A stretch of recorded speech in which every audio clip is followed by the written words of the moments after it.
নমস্কার বন্ধুরা, সবিতা কিচেনে সবাইকে স্বাগত। আবারও আমি আরও একটা রেসিপি নিয়ে হাজির হয়ে গেছি। আজ আমি বানাবো সুজি কচুর তরকারি। এই সুজি কচুটা কিন্তু খেতে ভীষণই ভালো লাগে। অনেকে এই কচুটাকে অনেক রকম নাম দেন, আমি কিন্তু এই কচুটাকে সুজি কচুই বলি। আপনারা কি কচু বলেন অবশ্যই জানাবেন। এই কচুটা কিন্তু খেতে ভীষণ ভালো লাগে। এই কচুটা আপনারা নানান রকমভাবে বাড়িতে রান্না করে থাকেন, কিন্তু আমি যেভাবে সুজি কচুটা বানালাম, ঠিক আমার রেসিপিটা ফলো করে আপনারা বাড়িতে বানান, তাহলে দেখবেন আপনাদেরও কিন্তু খেতে ভীষণই ভালো লাগবে। আর ঝটপট দেখে নিন যে আমি কি করে এই সুজি কচুটা বানালাম। সুজি কচু বানাতে গেলে প্রথমে আমাকে কচু নিয়ে নিতে হবে। কচু দেখুন আমি নিয়ে নিয়েছি, আর কচুগুলোকে এখন আমি ছুলে নেব। এরকম একটা পিলার নিয়ে নেবেন আর কচুগুলোকে এইভাবে ছুলে নেবেন। জলে ভেজানোর আগে যদি কচুগুলোকে ছুলে নিতে পারেন তাহলে খুবই ভালো হয়, বা আপনারা এভাবে সামন দিয়ে একটু এরম করলেই কিন্তু চোচাগুলো ছুলে যাচ্ছে। এভাবে তাহলে আমি সবগুলো চোচাই ছুলে তারপর আপনাদেরকে দেখাচ্ছি। আরেকটাও দেখিয়ে দিচ্ছি, দেখুন একটু আস্তে করে এভাবে চেঁচে নিলেই কিন্তু হয়ে যায়। একটা চামচ দিয়েও কিন্তু আপনারা চেঁচে নিতে পারেন। বন্ধুরা, সবগুলো সুজি কচু দেখুন আমি ছুলে নিয়েছি। আর এই যে এখন এই পেছন থেকে যে ভালো করে একটু মাথাগুলো কেটে নেব। এই যে দুটো দিকে একটু কেটে কেটে যেগুলো নোংরা আছে একটু ফেলে দেব।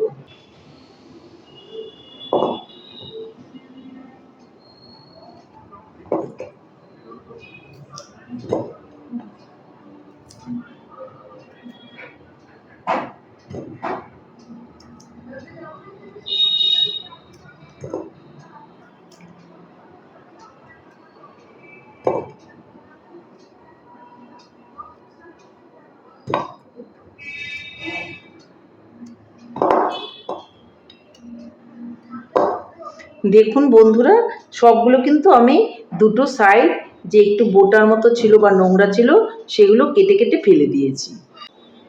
তাহলে আমি এখন কচুটাকে মাঝখান থেকে এভাবে দুই ভাগ করে নেব। দেখুন দুটো টুকরো করে নিচ্ছি। আপনারা বটি দিয়েও করতে পারেন, আমি এইভাবে চাকু দিয়ে দেখুন দুটো টুকরো করে নিচ্ছি। আমি বোলের মধ্যে এইভাবে টুকরো করে নিচ্ছি। কোনো রকম আমি বোর্ড ব্যবহার করিনি। কাটাটা আপনার নিজের উপর ডিপেন্ড করছে আপনি কিভাবে কাটবেন। যার যেরকম সুবিধা সে সেরকম করে এগুলোকে টুকরো করে নেবেন। একটু টুকরো করে নিলে অবশ্যই খুবই ভালো হয়।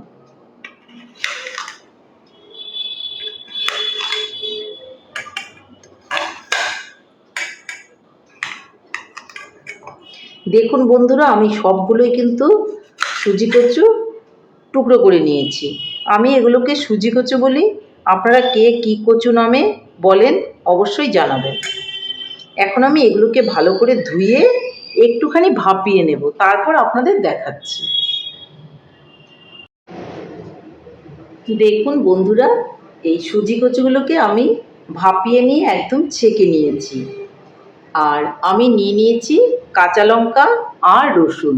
রসুনগুলোকে আমি থেতো করে নিয়েছি, আর কাঁচা লঙ্কাটা আমি জাস্ট মাঝখান থেকে ফেরে দুটো টুকরো করে নিয়েছি। এটা দিয়ে কিন্তু আমি আজকে এই সুজি কচুটা রান্না করব। তাহলে এখন আমি চলে যাচ্ছি উনানের দিকে। এদিকে আমি একটা কড়াই বসিয়ে দিয়েছি। আমি আজকেও কিন্তু লোহার কড়াই রান্না করছি। আগেও বলেছি লোহার কড়াইয়ে রান্না করে খেলে নাকি খুবই ভালো, যার জন্য এখন আমি লোহার কড়াই কিন্তু ব্যবহার করছি। তো কড়াইয়ের মধ্যে আমি দিয়ে দেব তেল। সর্ষে তেল দিয়ে কিন্তু আমি রান্নাটা করব। তেলটা আমি দিয়ে দিয়েছি, তেলটা গরম হওয়া অবধি অপেক্ষা করব। তেলটা কিন্তু গরম হয়ে গেছে, এর মধ্যে আমি 5 ফোড়ন সম্বার দিয়ে দেব।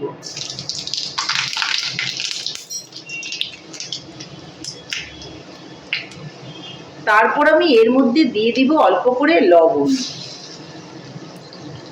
এখন আমি কাঁচা লঙ্কা আর রসুনটা কিন্তু এর মধ্যে দিয়ে দেব। সঙ্গে কিন্তু আমি একটা পাকা লঙ্কাও দিয়েছি। এখন আমি দিয়ে দিব একটুখানি হলুদ।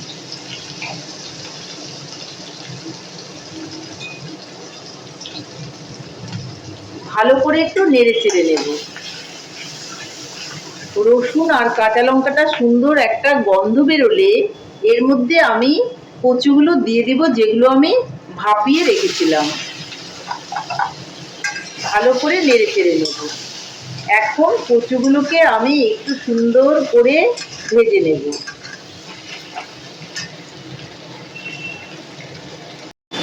দেখুন বন্ধুরা, খুব সুন্দর করে কিন্তু আমি এই কচুগুলোকে ভেজে নিয়েছি। আর এই কচুগুলোকে কিন্তু আমি ভাজার সময়ই একটু খুন্তি দিয়ে এইভাবে নেড়ে নেড়ে দিব। তাহলে দেখবেন কচুগুলো ভাজা হয়ে গেলে একটু গলে গলে আসবে, তবেই কিন্তু তরকারিটা খুব ভালো লাগবে। দেখুন আমি একটু কিন্তু চাপ দিয়ে একটু ভেঙে ভেঙে দিচ্ছি, যেহেতু ভাজতে ভাজতে এটা আরও সুন্দর করে সেদ্ধ হয়ে গেছে। আর খুন্তি দিয়ে একটু চাপ দিলেই কিন্তু এই সুজি কচুগুলো ভেঙে ভেঙে যাচ্ছে। এইভাবে কিন্তু একটু ভেঙে ভেঙেই দিতে হবে, তাহলে কিন্তু খেতে ভীষণ ভালো লাগবে। কোনো রকম মশলা দেওয়ার দরকার নেই। রসুন আর কাঁচা লঙ্কা ফোড়ন দিয়েই কিন্তু এই কচুর তরকারিটা বানাবেন, দেখবেন খেতে ভীষণই ভালো লাগবে। আমি এর মধ্যে এখন দিয়ে দিব সামান্য চিনি। চিনিটা কিন্তু অপশনাল, আপনারা ইচ্ছে করলে দেবেন, ইচ্ছে না করলে দেবেন না। চিনিটা দিলে পরে স্বাদের ব্যালেন্সটা কিন্তু ঠিক হবে, যার জন্য আমি চিনি একটু দিয়ে দিলাম।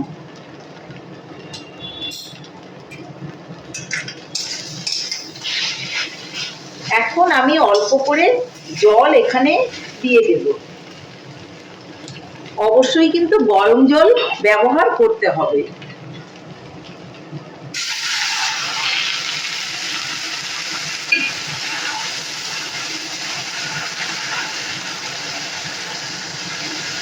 আমি একটু ভাপিয়ে নিয়েছিলাম, যার জন্য একটু জল দিতে হবে, যেন জলে ভালো করে কচুটা সেদ্ধ হয়ে যায়। তাহলে আমি আরো একটু জল এখানে দিয়ে দিচ্ছি।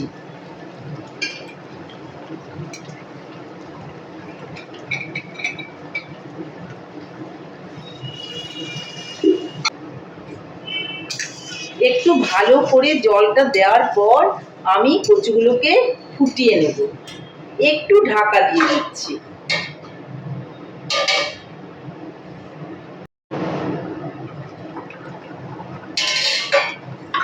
দেখুন বন্ধুরা, খুব সুন্দর কিন্তু ফুটতে শুরু করেছে। আমি এখন একটু গোলমরিচ দিয়ে দিব।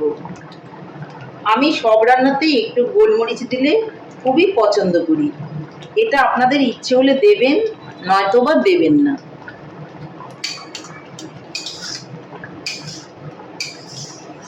সুজি কচুর তরকারিটা কিন্তু একদম রেডি হয়ে গেছে।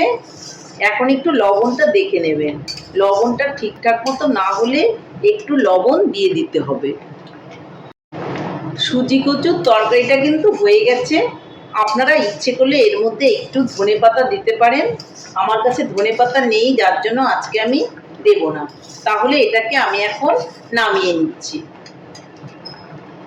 উনানটাকে বন্ধ করে দিচ্ছি। বন্ধুরা, আমার সুজি কচুর তরকারি কিন্তু ফাইনালি রেডি। তাহলে বন্ধুরা, আমার রেসিপিটা কেমন লেগেছে? আমার রেসিপিটা যদি আপনাদের ভালো লাগে তাহলে লাইক, শেয়ার, কমেন্ট করতে ভুলবেন না। আর আপনি যদি আমার চ্যানেলের নতুন বন্ধু হয়ে থাকেন তাহলে চ্যানেলটা সাবস্ক্রাইব করার অনুরোধ রইল। পাশে থাকা বেল আইকনটি প্রেস করে রাখুন আমার নিত্য নতুন রেসিপির আপডেট পেতে। তাহলে আর দেরি কেন, ঝটপট বাড়িতে বানিয়ে ফেলুন সুজি কচুর তরকারি, আর সবাই মিলে খান গরম ভাত, রুটি, পরোটার সঙ্গে। দেখবেন খেতে ভীষণই ভালো লাগবে। নমস্কার, ভালো থাকবেন, সুস্থ থাকবেন। আবার দেখা হবে আরও একটি রেসিপির সঙ্গে।